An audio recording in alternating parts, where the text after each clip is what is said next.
நாங்கள் 2 மேஜரான புயலை சந்தித்தோம். 2021லேருந்து முதல் புயல், அப்புறம் 2023ல் 2வது புயல் சந்தித்தோம். இயற்கை பேரிடர் பண்ணது, மிச்சிகான் புயல் இருந்தது.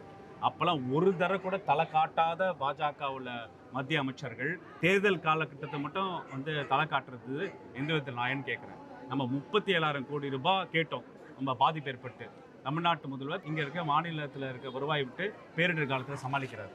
அதை பாஜக அரசு வந்து எல்லளவு கூட பார்க்க மாட்டேங்குது. குஜராத் எதனா உடனே ஓடுறாங்க.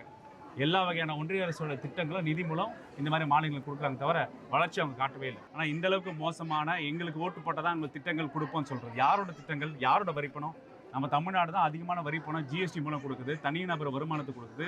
இந்தியாவோட வளர்ச்சியில் கிட்டத்தட்ட 6லேருந்து 9 விழுக்காடுலேருந்து நம்ம வந்து அவங்களோட ஜிடிபிக்கு நம்ம வந்து கான்ட்ரிபியூட் பண்ணிட்டு இருக்கோம். 7% பாப்புலேஷன், 9% ஜிடிபி கான்ட்ரிபியூட்.